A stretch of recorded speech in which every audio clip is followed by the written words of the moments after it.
नमस्कार साथियों, मैं जयंत।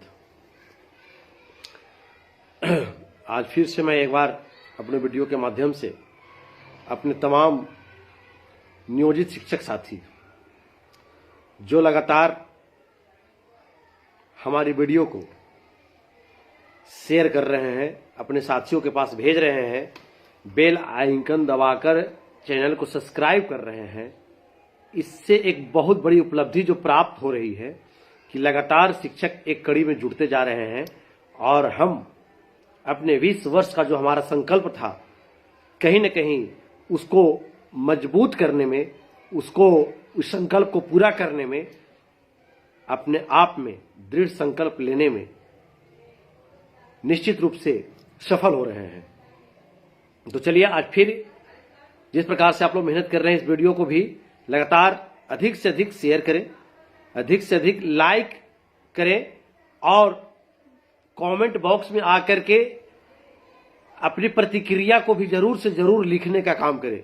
आप जितना कमेंट बॉक्स में आकर के अपनी प्रतिक्रिया को देंगे उतनी ज्यादा सहूलियत हमें प्राप्त होगी आप लोगों से वार्तालाप करने में और अपनी सोच के आप तक पहुंचाने में। तो चलिए इस वीडियो को भी हम चाहेंगे, आपसे निवेदन है कि अधिक से अधिक सब्सक्राइब करें, शेयर करें, कमेंट बॉक्स में आकर के कमेंट करें। साथियों, आज सक्षमता सक्षमता सक्षमता सक्षमता सक्षमता का ऐसा कहर ढाया मानो शिक्षक समाज के लिए सुनामी आ गया हो। जैसे सुनामी के बाद समुद्र तट के पास जाते हैं तो एक इधर टुकड़ा बिखरा हुआ है, कुछ टुकड़ा इधर बिखरा हुआ है, एकदम सन्नाटा छा जाता है। आज शिक्षक समाज में सुनामी की तरह ऐसा लग रहा है कि सुनामी आ करके कहर ढा करके बस निकला है, अभी सन्नाटा छाया हुआ है।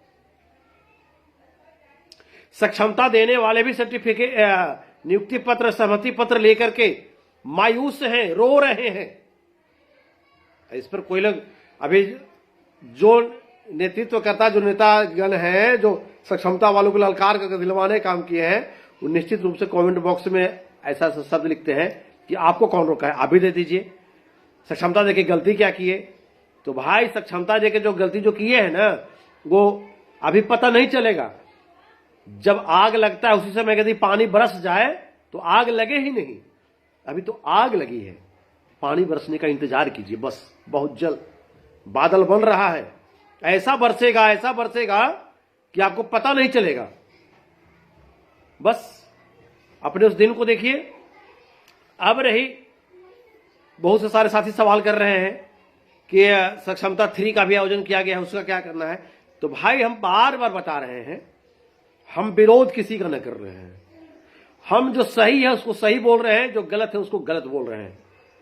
और चरितार्थ है कि यदि कोई आपके साथ एक बार गलती करता है तो उसकी गलती है, यदि कोई आपके साथ बार बार गलती करता है तो फिर आपकी गलती है। आप यदि गलत को गलत और सही के सही कहने की क्षमता आपके अंदर नहीं है तो आप मानसिक रूप से अपने आप को गुलाम बना चुके हैं, चाहे जिसका भी हो। अब खुद सोचिए, राष्ट्र निर्माता जिसके ऊपर देश का भविष्य, जिसके ऊपर राज्य का भविष्य, जिसके ऊपर विश्व का भविष्य टिका हुआ है, आईएएस आईपीएस से लेकर के डॉक्टर इंजीनियर सब हम मनाते हैं और वह खुद अपना भविष्य तय नहीं कर रहा है। इससे ज्यादा और दशा दुर्दशा कुछ नहीं हो सकता है। हम लगातार एक ही बात को क्यों बोले जा रहे हैं? जब कोई समझ नहीं रहा, सोच नहीं रहा है, आखिर क्यों? बस इसलिए हम कोई नेता नहीं है, हम भी शिक्षक हैं और लगन के साथ 20 वर्ष से कार्य कर रहे हैं। कोई आम पब्लिक भी आकर के बोले कि हम राष्ट्र निर्माता क्या आप लोग, हम जानते हैं आप लोग कितना पढ़ाते हैं। अगर आपको नौकरी नहीं मिली तो आप इस तरह की बात बोल रहे हैं। अगर आपके परिवार में किसी को नौकरी नहीं तो इस तरह का बात बोल रहे हैं। हम क्या पढ़ाते हैं? यदि आपकी हमारी गुणवत्ता को आंकना तो आप हमारे साथ ब्लैक बोर्ड पे आ जाइए। प्राथमिक शिक्षा के स्तर को मजबूत कहां से होता है? कौन किया? हम शिक्षक मेहनत करते हैं, सब कुछ करते हैं। जो भी आप ऐसा बोले, आपके सवाल का जवाब हम दे दिए। हम जो मेहनत करते हैं ना, एक शिक्षक कभी कामचोर नहीं होता है। हां, एक देहाती कहावत है कि जहां धान होता है वहां खखरी होता है। इक्का दुक्का आपको कोई उससे लापरवाही का कहीं कोई मिल गया करता हुआ, उसमें पूरे शिक्षक समाज को यदि बदनाम करना चाहे, मैं बर्दाश्त नहीं करूंगा। हकीकत है यह। तो साथी जो पूछा सक्षमता 3, भाई देखिए सब कुछ जान रहे हैं, हम बार बार एक अपने वीडियो में चर्चा कर रहे हैं, बता रहे हैं, समझा रहे हैं, सब कुछ जान रहे हैं कि नई नौकरी है। ये कौन सा ऐसा नौकरी है भाई जिसमें पहले परीक्षा, इसके बाद परीक्षा, बहाली से पहले परीक्षा होता है, तो पहले परीक्षा ले लिए, तब हुआ कि आप विशिष्ट शिक्षक बनेंगे। अब विशिष्ट शिक्षक बन गए। अब विशिष्ट शिक्षक बनने के बाद रोज नियमावली चेंज हो रहा है। एक नियमावली जो अपने लिए चेंज हुआ है, हम पहले वाला वीडियो में बोले, आज भी बोल रहे हैं कि जो पदस्थापन का नियमावली है, यह शिक्षक समाज को इतना बड़ा सदमा देने जा रहा है कि आप समझ जाइएगा। अभी विशेष परिस्थिति वाले का पदस्थापन हो जा रहा है। सारे अच्छे अच्छे सीट पर विशेष परिस्थिति वाले हमारे शिक्षक आ जाएंगे, बीपीएससी वाले आ जाएंगे। इसके बाद जो सीट बचेगा उन सभी सीटों पर ही आपको विदा किया जाएगा। क्यों? क्योंकि अभी वह जो ट्रांसफर पोस्टिंग का नियमावली था वह निरस्त नहीं हुआ है, स्थगित किया गया है। अगर निरस्त किया गया है तो सरकार की तरफ से उस नियमावली को रद्द का पत्र निकलता कि पूर्व का जो नियमावली उसको निरस्त करते हुए शिक्षकों को ऐच्छिक स्थानांतरण दिया गया। खैर वो भी नहीं हुआ, समझे। लेकिन कोर्ट का आदेश है, सब कुछ समझ रहे हैं। हम लोग 20 वर्ष से जो सेवा किए हैं, माननीय मुख्यमंत्री से हम बार बार अपील कर रहे हैं कि मान्यवर, हम 20 साल से नौकरी कर रहे हैं, आखिर आप हमको क्यों हटा रहे हैं? क्यों हमारे शिक्षक समाज को दिन रात यातना दे करके, तरह तरह के आधिकारिक तौर पे उनमें डर पैदा कर करके क्यों उनको सक्षमता देने के लिए मजबूर कर रहे हैं? यदि आप सचमुच राज्यकर्मी हमको बनाना चाहते हैं तो जो नियम है उसके अनुसार नियम को फॉलो कीजिए और एक पत्र जारी कीजिए, पास कीजिए, सब लोग बन जाएंगे, राज्यकर्मी का दर्जा ले लेंगे। हम 20 साल से काम किए और फिर क्यों हम बनेंगे? इसलिए जितने भी साथी हमसे जुड़े हुए हैं, भैया हम यहाँ हैं, समस्तीपुर से बोल रहे हैं, हम यहां से बोल रहे हैं, हम यहां से बोल रहे हैं, हर जगह से साथी हमारी बात कर रहे हैं। अभी नियोजित शिक्षकों की संख्या 1,80,000 से कम नहीं है जो सक्षमता को बिल्कुल इग्नोर कर करके और नियोजित शिक्षक बने रहने के लिए संकल्प ले चुके हैं। यह आंकड़ा सबके पास होगा, आप लोग आंकड़ा को गिनिए, सबको मिल जाएगा आंकड़ा। तो हिम्मत मत हारिए। हम नौकरी ऑलरेडी पहले से कर रहे हैं, जबरदस्ती हमसे कोई रिजाइनेशन नहीं लेगा। अभी सरकार कभी कभी बैक गियर में जा रही है। क्यों? कि थोड़ा सा सॉफ्ट कॉर्नर अपना रही है। क्यों? इसलिए कि अधिक से अधिक लोग सक्षमता के घेरे में आ जाए और फिर अपने ही कलम से त्याग पत्र दे दें, ताकि कोर्ट में फिर यह नहीं कह सके कि सरकार हमसे जबरदस्ती कुछ करवाई है। क्योंकि सरकार तो बस सहमति पत्र दी, हम सहमति पत्र ले लिए। उस सहमति पत्र में कितनी बड़ी बड़ी चीजें लिखी हुई है, इस पर का अध्ययन कोई नहीं किया। आप अध्ययन करेंगे तो निश्चित रूप से आप हमें मंच पे गाली दे सकते हैं, लिख करके गाली दे सकते हैं, लेकिन आप अपनी आत्मा से पूछिएगा कि आप कितनी बड़ी गलती कर रहे हैं। कुछ साथी बोलते हैं कि आप लोग नेतागिरी कर रहे हैं, कुछ नहीं दिलवाए। कुछ नहीं दिलवाए, यही संगठन सब कुछ दिलवाया आपको, संगठन ही सब कुछ दिलवाया। देने वाली सरकार है, यही सरकार है। लेकिन एक देहाती कहावत है कि बिना रोए हुए एक मां भी अपने बच्चों को दूध नहीं पिलाती है। अगर संगठन अग्रगणी भूमिका में आ करके सरकार का ध्यान आकर्षण समय समय पर नहीं कराती, आंदोलन धरना प्रदर्शन नहीं करता संगठन, तो कुछ भी नहीं मिलता। क्या था? 2015 का आंदोलन अगर नहीं होता तो ग्रेड पे नहीं मिलता, और ग्रेड पे नहीं मिलता तो जो वेतन 1 महीना का था वह आज 1 दिन का नहीं होता। एक छुट्टी नहीं थी, कौन कराया? महिलाओं का विशेष अवकाश नहीं था, कौन कराया? सारी सुविधा मेडिकल नहीं था, कौन कराया? संगठन ध्यान आकर्षण किया, सरकार से समय समय पर आवाज उठाया। जो हमारी मौलिक अधिकार है, लोकतंत्र में रखने के जो अधिकार हमारा है, हमने उसको उठाया और वह मिला। आज यदि कुछ लोग चुप हो गए, मैं यह नहीं कहा कि हमारी अपनी भूमिका सिर्फ रही, 2003 से मैं भी निरंतर लड़ रहा हूं, और भी लोग लड़ रहे थे, लेकिन और लोगों से मेरा सिर्फ एक ही तकलीफ है कि जब शिक्षक का बहुमूल्य समय आया, शिक्षक बर्बादी के कगार पे जा रहा है, शिक्षक अपने आप को दबा हुआ महसूस कर रहा है, इस समय आप कहां हैं महोदय? आप चुप क्यों साथ दिए? अभी तो समय था आपको नेतृत्व दिखाने का, समय सामने आकर शिक्षकों को बचाने का, क्यों चुप हो गया?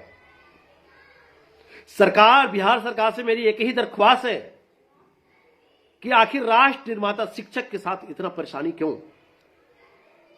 बताइए, जिस प्रकार से हमको यातना दिया जा रहा है, हम विद्यालय में किस प्रकार से रिफ्रेश होकर के ब्लैक बोर्ड पे जाएंगे? आज बिहार के तमाम शिक्षक मानसिक रूप से तनाव में, काफी तनावग्रस्त में जीवन जी रहे हैं। अब बताइए कि ब्लैक बोर्ड पर चौक जब उठेगा तो इससे बिहार की शिक्षा व्यवस्था में कितनी सुधार होगी, यह कल्पना करने से डर लग रहा है। इसलिए मैं बिहार सरकार से फिर एक बार निवेदन करता हूं कि जो शिक्षक आपके आज 20 साल से कार्य कर रहे हैं, 10 साल से कार्य कर रहे हैं, इनको आप सही में राज्यकर्मी बनाना है तो एक पत्र निकाल के जो हमारी सारी व्यवस्था है उस व्यवस्था को लागू कर दीजिए। परीक्षा की तो कोई आवश्यकता ही नहीं है, परीक्षा हम दिए हैं महोदय। ये पहला इतिहास है कि नौकरी 10 साल करने के बाद परीक्षा देने दिए हम लोग, और उस डिप्रेशन में दिए कि परीक्षा फेल कर देंगे तो हटा दिए जाएंगे। दक्षता परीक्षा, हमारे बाद वाले जो हमारे भाई आए टीईटी या पात्रता देकर के आए, बिहार में 28 लाख पहली बार बैठे, जिसमें से 1.5 लाख चुन करके आए। महोदय, और गुणवत्ता हमारी क्या आकेंगे आप? अगर हम नहीं पढ़ा रहे हैं तो 20 साल से बिहार की शिक्षा व्यवस्था आगे क्यों बढ़ रही है? क्या सारे बिहार के बच्चे प्राइवेट स्कूल में ही पढ़ रहे हैं? आपके इतने अधिकारी दिन रात विद्यालय की जांच कर रहे हैं, सर्वे हो रहा है, आपका बिहार की शिक्षा व्यवस्था का जो आंकड़ा है वह सबसे अच्छा भी जा रहा है। आखिर किसके सहारे जा रहा है? हम लोगों ने किया, फिर भी हमें शिक्षक नहीं रहने दिया जा रहा है। एक शिक्षक से भी हटाया जा रहा है, तरह तरह का नाम दिया जा रहा है, कहीं शिक्षा मित्र, कहीं पंचायत शिक्षक, कहीं प्रखंड शिक्षक, और फिर अब एक नया नाम विशिष्ट शिक्षक। आखिर क्यों महोदय? हमने कौन सी ऐसी गलती किया? एक बार तो विचार कीजिए। आप ही कहते हैं कि हम ही दिए हैं, हम ही सब कुछ देंगे, तो फिर आखिर इतनी बड़ी नाराजगी क्यों? माननीय मुख्यमंत्री जी, जो शिक्षक 20 साल से सेवा कर रहे हैं, इनको आप सचमुच अपना मानते हैं तो एक पत्र निकाल करके हमारी सारी पुरानी व्यवस्था के साथ सहायक शिक्षक का नाम देते हुए राज्यकर्मी का दर्जा देने का काम करें। बजाबते पत्र के साथ हम लोग स्वागत करेंगे आपका। तो चलिए, हम बिहार के तमाम शिक्षक साथी से एक बार फिर से कहेंगे कि हम लोग नियोजित थे, नियोजित हैं और नियोजित रहेंगे। हम नौकरी कर रहे हैं, नौकरी से बाहर नहीं है। हम अपने ही कलम से अपनी नौकरी को क्यों त्याग पत्र देंगे, ताकि आने वाला समय में हम कोर्ट में भी खड़ा होने लायक नहीं रहे कि हम खुद वहां पर कोर्ट कहेगा कि आप नौकरी छोड़ करके आए हैं। इसलिए तमाम शिक्षक साथी निश्चिंत रहें, आपकी नौकरी का कोई खतरा नहीं। कोर्ट से हम सब कुछ है, और कोर्ट न्यायालय जो है वो सबसे ऊपर है, सरकार से ऊपर है। लोकतंत्र में सबको अधिकार है न्यायालय जाने का, धरना करने का, प्रदर्शन करने का। हम लोग हर कुछ से तैयार हैं, हम नियोजित हैं, नियोजित रहेंगे। हम सरकार से बस यही कहना चाहेंगे कि हमें दबाव नहीं दिया जाए। हम जहां शांति से पठन पाठन का काम कर रहे हैं शिक्षक, करने दिया जाए, और तमाम शिक्षक साथी सावधान हो जाएं। आपके साथ बहुत बहुत समय समय पर ऐसा सब आ रहा है पत्र कि आप दिग्भ्रमित हो रहे हैं, उससे बचें, उससे बचें। आप नहीं बचेंगे तो अभी आप आगे अफसोस करते रहेंगे। तो चलिए, इन्हीं बातों के साथ फिर आज हम अपनी वाणी को विराम करने से पहले आप साथियों को कहें कि इस खबर को अधिक से अधिक शेयर करेंगे, बेल आइकन दबा के चैनल को सब्सक्राइब करेंगे, और नियोजित शिक्षक जिंदाबाद की नारा को बुलंद करते हुए हम नियोजित रहने का संकल्प लेते हैं। नियोजित रहेंगे। हमारी पुरानी जो 20 साल की नौकरी है हम किसी हाल में नहीं छोड़ेंगे। जरूरत पड़ी तो हम लोग न्यायालय का शरण लेंगे, सर्वोच्च न्यायालय का शरण लेंगे, लेकिन हम अपनी 20 साल की नौकरी का त्याग पत्र नहीं देंगे। आप अपने तमाम साथी हिम्मत, धैर्य, साहस बनाए रखें। चलिए, इन्हीं बातों के साथ जय हिंद, जय शिक्षक, जय भारत।